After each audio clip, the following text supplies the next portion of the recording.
about an hour north of Salt Lake. Thank you, Will. Yep. Welcome in officially to our What Can I Actually Pay Myself training. We're here live, but you're probably watching this on the replay right now. And if you're thinking, ooh, I really want that calculator that we talked about, the paycheck predictor, stick with us till the end. We'll go through all of that here at the end. We're going to be about 25 to 30 minutes today. So sit back, relax, enjoy the ride, get something to take notes with. If you're here live, I would really recommend that you be fully present. And the best way to do that is turn your camera on. It's the best accountability partner in the world. I'll keep mine on the whole time if you'll keep yours on. And I really want you to get the most out of this today. So I don't care if you're eating in the background, you're totally good. Hey, we got our first one. Chad, way to go. Thank you, man. Chad, you're the first one. Will, we got to get him something good for being the first one to turn the camera on. Man, I didn't know what it is. I'll reach out to Chad and see what Chad needs. Okay, we'll give you our best training that fits whatever you need. Thank you, Chad. Hey, Stacy, you're up. Carrie, thank you. Corin, Tara, Iva, and Adam, if you're available and not driving, we'd love to see your face. Otherwise, today what we're going to do, we're going to go through. I've got a couple things prepared for us that we're going to walk through. Then we'll give you the goods that a lot of you are probably here for, this cool calculator. We'll walk you through how to use it.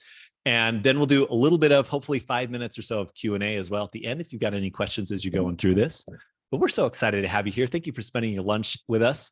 I am Dr. Alex Sangar here with the amazing Dr. Will Boyd. We say doctor, we're doctors of physical therapy. So we use that term not financially related because we're talking about finances today. And people say, oh, are you, I don't know, have a doctorate in accounting or something? Like, no, I don't. Okay. I'm a physical therapist and a business owner who had to figure this stuff out on his own the hard way.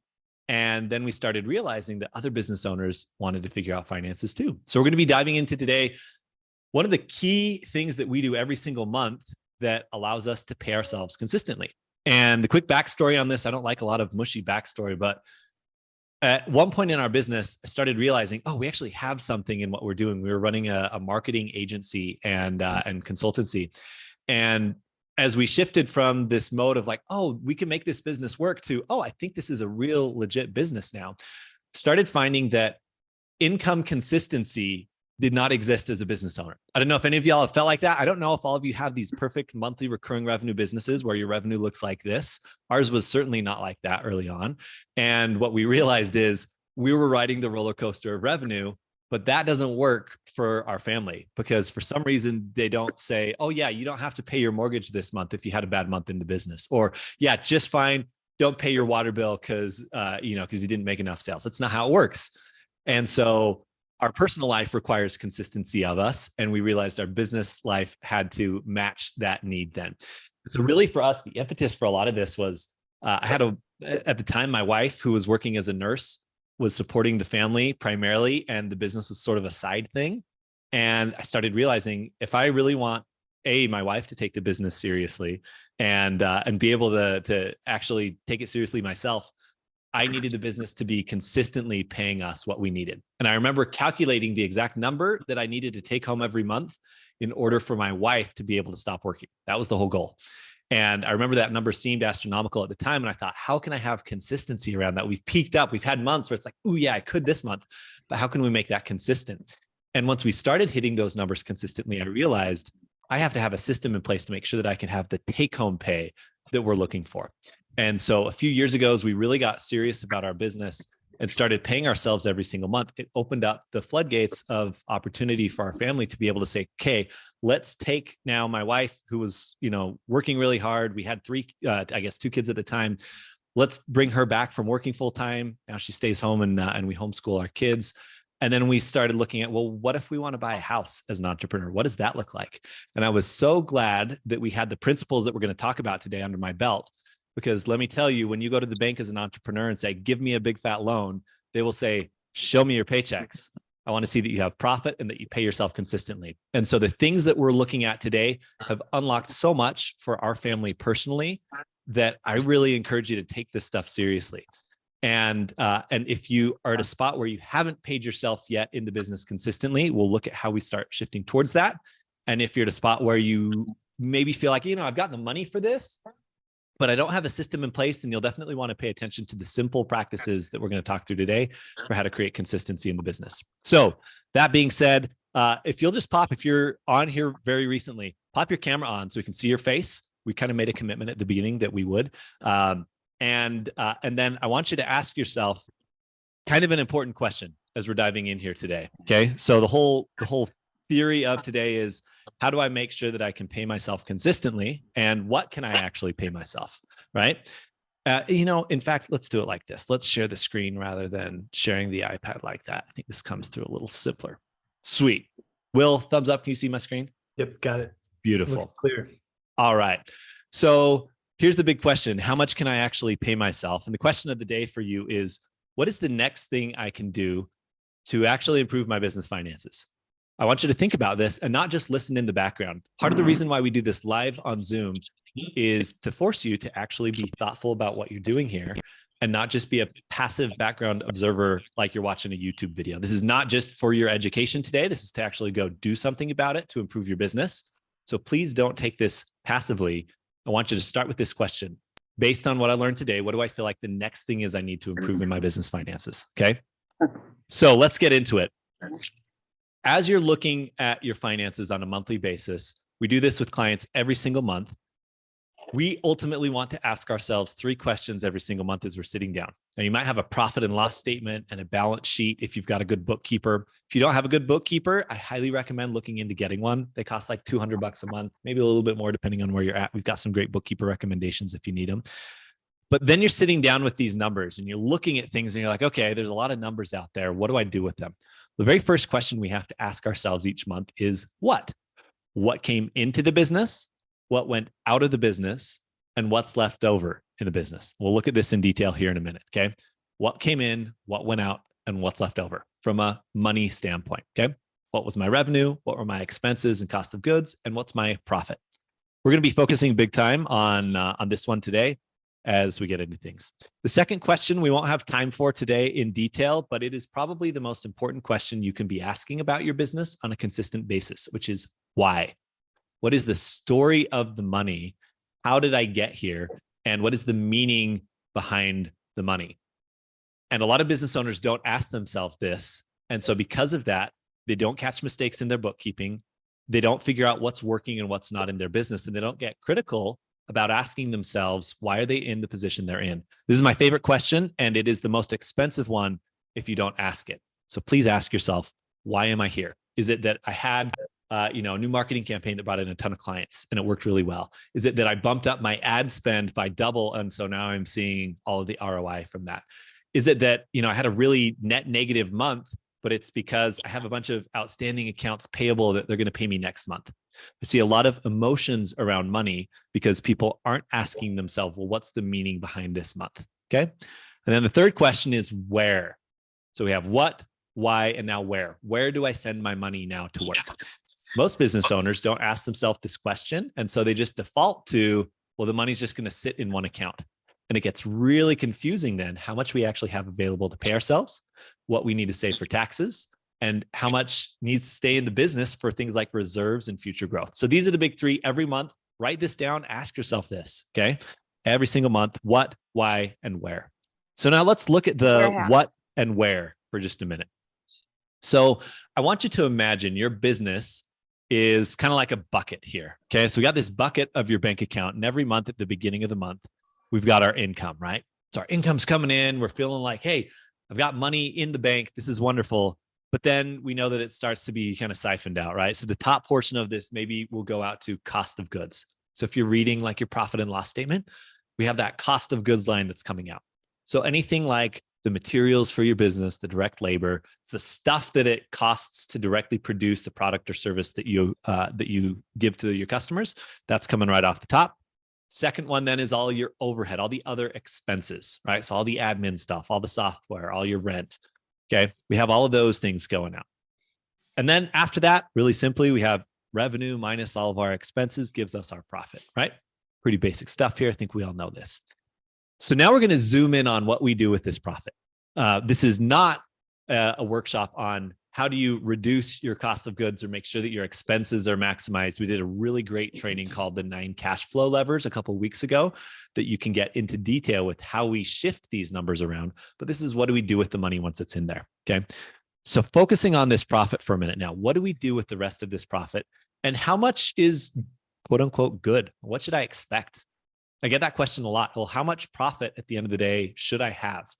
And while it varies by business, I'll just tell you that most business owners are somewhere between 0 and 10% net profit. That's a pretty common number to be at. But I'll also tell you that unless you're a really big business doing many millions of dollars every single year, you're really going to struggle at 10% net profit. At 15, life gets a little bit more comfortable, and above 20% net profit is where we get feeling great. Now, there are some business models that allow us to have 30, 40, even 50% net profit. Those are a lot of online businesses can have those kinds of margins if they're not product based. So we see marketing agencies with those kinds of numbers. We see PR agencies with those numbers. But if you're a brick and mortar business or an in-person service-based business, we might be looking at somewhere in the 20% range as a target. Okay. So now what do we do with all of that profit? Well, we start to fall into these different buckets. So the first one that has to come out is income taxes. And we all know this, and we all kind of try to push this under the rug and pretend like it's not going to happen. The worst thing you can do is not save for taxes along the way and then get a big old surprise at the end of the year when you file taxes and it's like, my goodness, I owe $20,000. Where am I going to get that money from? Don't wait until the end of the year to save for taxes. I wouldn't even wait until the end of the quarter when quarterlies are due to save taxes. Instead, most owners should save every single month, and they should save somewhere around 30% of profit. Okay, 30% of profit.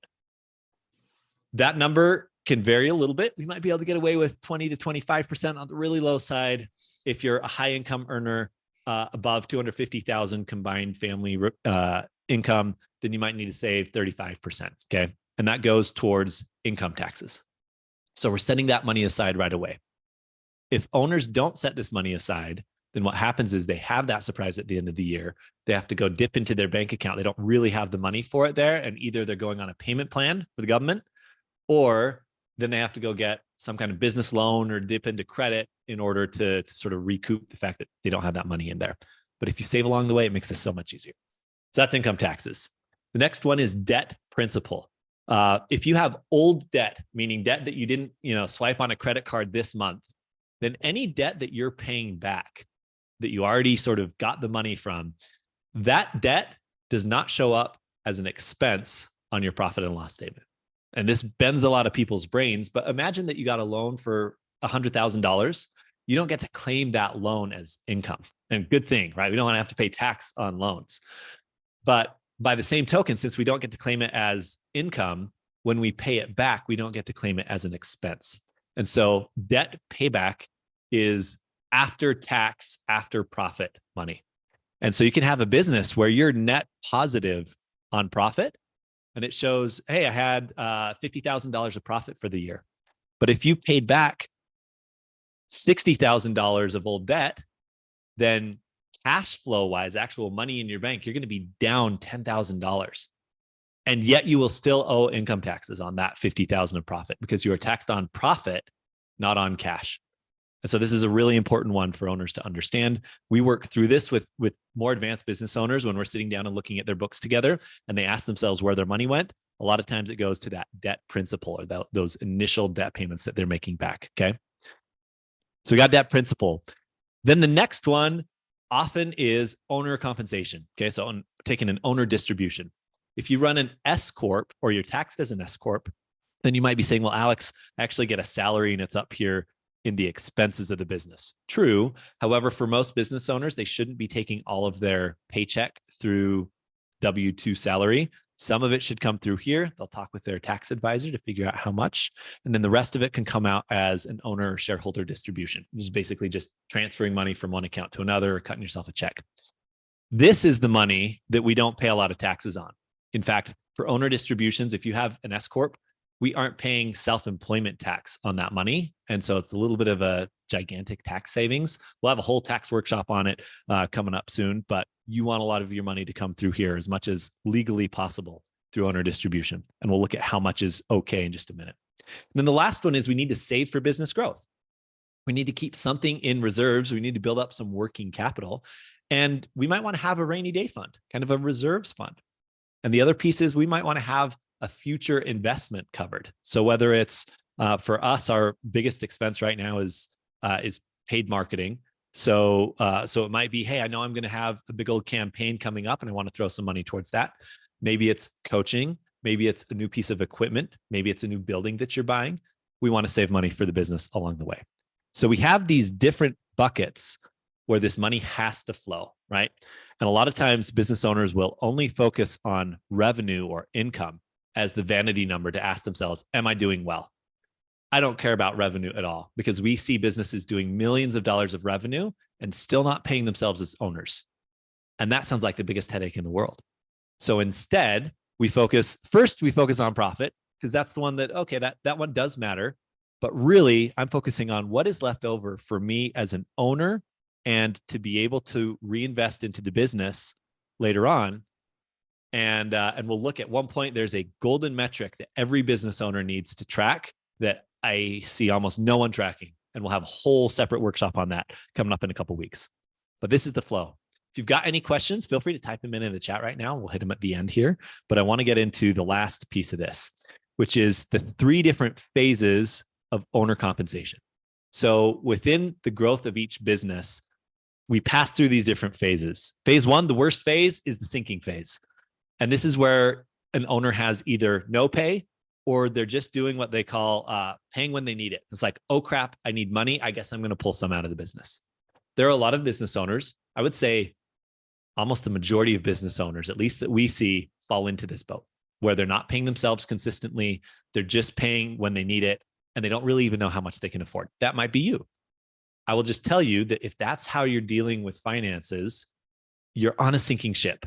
So don't let yourself stay there for long, because if you don't pay yourself, well, first of all, you're going to start to resent the business. Second of all, it's a sign that the business isn't healthy. And so if we're doing all the work in the business, but not paying ourselves, it's a sign, gosh, I need to change something up. Okay. That's phase 1. Phase 2, I'll just call it coping. I'm getting by. I'm consistently paying some salary to myself that at least covers my personal baseline needs. I might not be living large, but I am consistently paying myself. A lot of business owners get to this point and then just stay here. And then they just reinvest in the business, but never make it profitable enough to really hit the 3rd stage, where I would call it cruising. And we're cruising for a couple of reasons. Number 1, it'll just feel like you're cruising. Number 2, you're actually probably going to be going on cruises. We have one client who his whole thing is he celebrates business success by taking cruises. So the joke is always, he has a great quarter. He says, all right, I get to go book the next cruise. And at this stage, you feel like you're making a comfortable, livable monthly salary. Plus, you're getting quarterly owners bonuses. So I want to get you to this cruising point, okay? I want you to think right now, where am I at in this hierarchy? What's the next step? And what do I need to do in order to get myself there? And I'll just tell you, a lot of business owners think that just making more money, just filling up this revenue or income bucket up here will make the difference. And again, I see people who have financial problems at $50,000 a month. I see people who have financial problems at $100,000 a month, and I see people with financial problems at $1 million a month. The amount of revenue isn't just going to magically change how you get to pay yourself. It's the discipline to make sure that you have a profitable business and be a system in place to consistently set aside money and pay yourself. And this is a discipline. It does not happen by default. So if you're looking at your business and you're saying, wow, why do I not have the cash flow I want? Or why am I not paying myself what I want? Or if you have a bunch of money sitting in there, but you feel hesitant to pay yourself, then I'm going to invite you to look at your discipline and see, how can I change the system that I've set up around me so that I just get to go on autopilot working towards what I want rather than just the default of what I don't. So let's now look at how we actually use this tool that we're going to give you in our calculator. Will, could we drop our calculator down for everyone if you haven't yet? Yep. Let me snag it real quick. Sweet. And while he's pulling that up, this is for you to use for yourself for looking at how much can or should I pay myself each month. We use something similar with our clients when we're going one-on-one with them, but this gives you a high-level overview of, how do I actually pay myself? And so what you'll do, if you're watching on the replay, we'll leave the link below. If you're on here live, we just dropped in the chat. So go ahead and click that. It's going to say, hey, let's create a copy of this spreadsheet for you. And so if we look at this here, I'll share the screen so y'all can see what I'm seeing. It's going to look like this. If you can't open it right now, it's going to be sent out to you right after via email and text. So don't worry if you're on your phone for whatever reason, you can't open it. You'll have it. Not to stress. Be on your way. Yep. And I'll just tell you, because Google Sheets are not friendly on mobile, this is easier to use on an actual computer, desktop. Okay. So if you're on a phone or an iPad right now, it might not look exactly the same. And I don't recommend using Google Sheets on mobile. It can totally work. The math is all still there. It's just a little clunky. Okay. So how am I going through this? Well, we just went through all those different buckets where money's going in and where it's going out, right? And so we look at the top line here and we have our revenue. So let's say I'm bringing in $50,000 a month in revenue. So I would use this on a monthly basis. Okay. Every single month I'm sitting down, I'm looking at how much can I afford to pay myself. I'm putting my revenue in here. Next, I'm putting my cost of goods. So let's say I have a cost of goods of, I don't know, $20,000. Next, I'm going to put my expenses. So let's say I've got expenses of 10 grand. And now I'm going to say, okay, well, I have these debt payments that I'm paying back. Maybe it's on a car payment or it's on an equipment loan or another business loan. Let's say I have $1,000 a month of business payments going to business debt. Okay. This is business debt, not personal. And then if you run an S Corp, I've put this down here so that it gives you a little bit more clarity on what your actual take home pay is. If you don't run an S Corp, then you can just ignore this and put it at 0. Okay. If you are taxed as an S Corp and you are a W-2 employee of your business, you should be taking a W-2 salary in concert with your accountant, and you'll put that salary in here. I want you to say what actually hits my bank account each month from that salary. So let's say, I don't know, this is, let's call it $2,000 that hits my my bank account. Okay. So that would be part of this $10,000 of monthly expenses, right? And now I'm going to choose an amount that I want to save for business growth. Depending on where you're at, you might choose somewhere between 1% and 5%. Okay. You can run it at 0 if you want to see. Let's set it at 3% for right now. And now let's set our income tax savings rate. So this is a percentage of profit, and I'm just going to default to 30% here. We could lower it or raise it if we need to, but I recommend 30%. So now what does this tell me? It says, hey, here's your monthly profit, first of all, which if we look at it, 50 minus the 30,000 here leaves us with 20,000 of profit. Cool, there's my profit. And you'll see that on the bottom of your profit and loss statement, right? We'd see that net income line. Next, it tells us how much should I save for taxes for just this month. And this is for income taxes. Okay. If you have sales tax or excise tax or some other business tax, this is usually not covering that. This is just income taxes. And you're saying $6,000 seems like a lot. Yeah, it's 30% of 20 grand. And so I need to be saving a hefty sum of money here every single month to make sure that I don't have a surprise tax bill at the end of the month. Now, what's interesting about this, if you just notice here, if I decrease this monthly debt principal and I say, well, I don't have any debt principal pay down, it doesn't change my tax savings at all. Because remember, debt principal isn't a business expense, but it does change what's available for me as an owner. Okay. So at the bottom here, here's the owner's distribution I can afford based off these numbers. So I've got 20,000 of profit sitting in the bank account now. I need to save 6 of it for taxes. I'll put that in my tax account. I need to save 1,500 of it for business growth. Put that in my growth account. And I've got 11,500 that I could take as an owner's distribution. Cool. And then we add that 11,500 to our W-2 take home pay. And this says, oh, our total take home pay this month would be 13,500 between W-2 salary and owner's distribution. Cool. So this is a simplified way of looking at what can I afford to pay myself. There's some nuances to once we actually get into the weeds and look at, well, what's really in your bank account. But if you're looking at your bank account and you say, gosh, I don't see this $20,000 of profit that my P&L is saying I have, we should probably look at, well, is there some debt payback that came out of that, right? Did you already make some transfers mid-month? And I'll just give you my recommendation that we like to pay ourselves this month versus profit we made last month.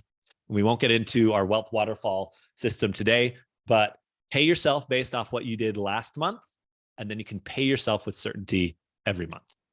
And so as we wrap up, if you're like, whoa, this is good. This is 26 minutes of great stuff. And you feel like, hey, this was useful, I want a little bit more, then what we'll invite you to do is go check out CEO Finance Academy. This is what we do one-on-one with clients at a deep level. And if you want help with us, you can go book a quick 15-minute profit clarity call with our team. And Will, I didn't prep you on this. If you happen to have a link to Scott's calendar, we can drop that in here. And we'll sit down together and say, okay, what is the next focus in your business from a financial standpoint? And if that next focus might involve us helping you to solve your next problem, then we can look at a deeper level on a follow-up call. But if not, we'll point you towards, hey, I think that you should be focusing on this. We have a couple of different ways that we work with people, whether they're beginning business owners or up to 10 million plus a year in revenue.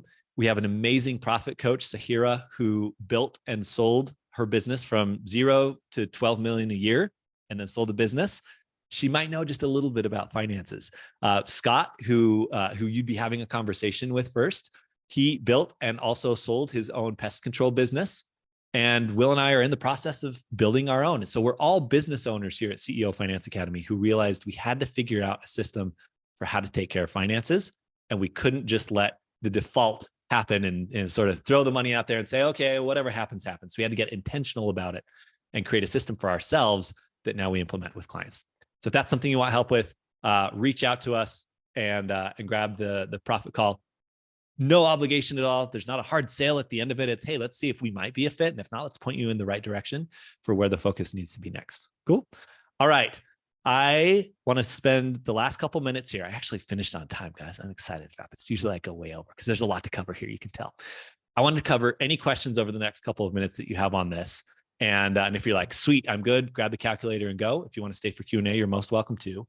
Let's dive in. There are a couple questions, first of all, in the comments, and then we'll get to the rest of them. So pop them in the comments here and I'll get to them. Belinda asks 0 to 10% net profit before or after owner's pay. Such a good question. I like to calculate net profit after what I would need to pay myself if I were replacing myself.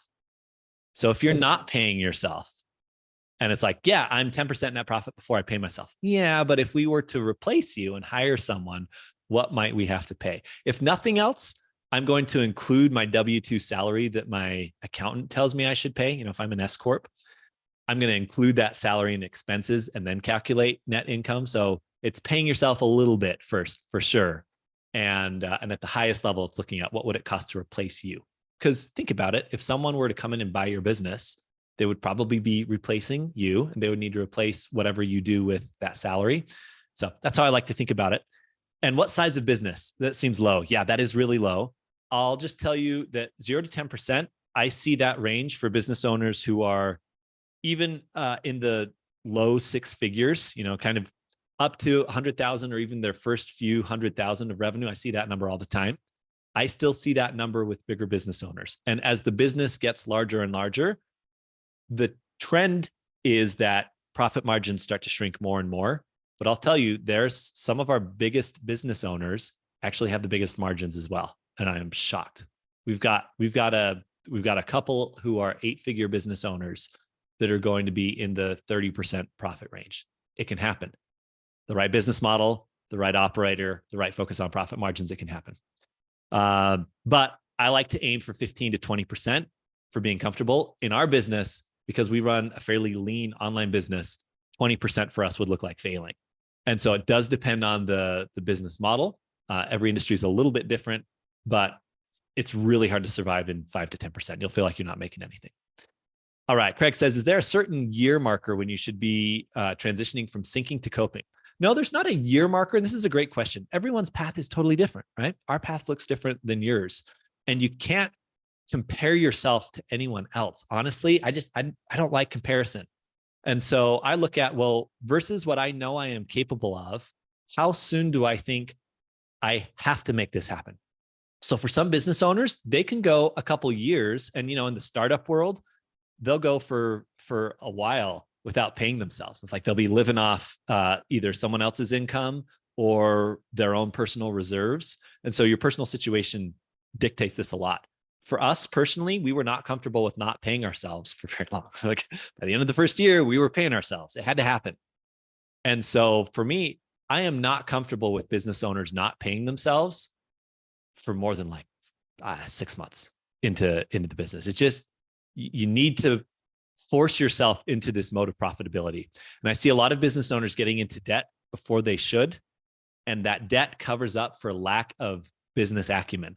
And so we lean on business debt. I'm not saying this for everyone, but I am saying that I see people lean into debt too much when they should instead make changes to either their business model, the structure of their offer, how they're selling, etc.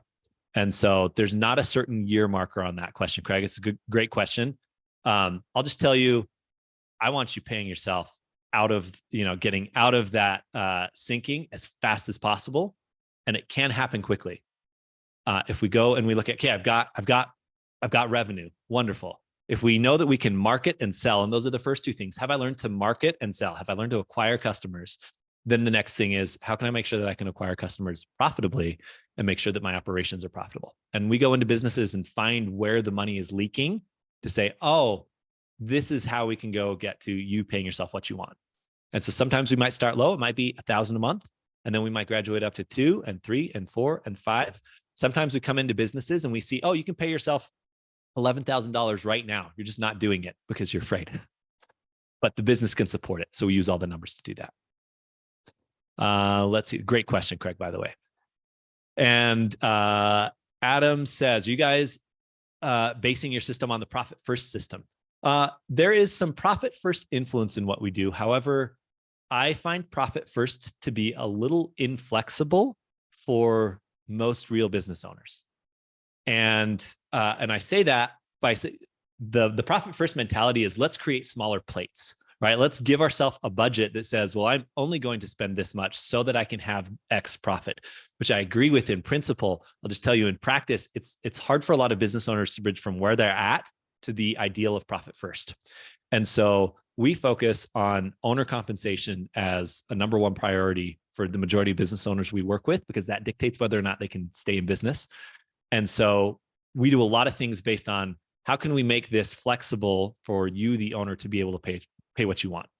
And so, yes, there's some profit first principles in here. However, the way we do it, call ours the wealth waterfall system, ends up looking a little bit different. But if you're starting out and you have never had any contact with any business finance stuff before, profit first can be a good gateway drug, so to speak, to the world of managing your finances better. The proactive parent says, in service businesses, is the value based on the system or the talent? Ooh, I don't know exactly what your question is referring to. So if you want to elaborate on that, in a service-based business, is the value of what? Based on the system or the talent? And you're welcome to unmute yourself if you're still on. Yes, you totally are.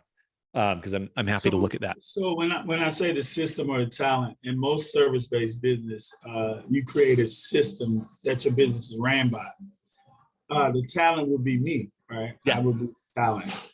So when you say value, how do I value it to increase it to say, is my system more valuable and I valuable? Because I can plug somebody into the system, right? Yep.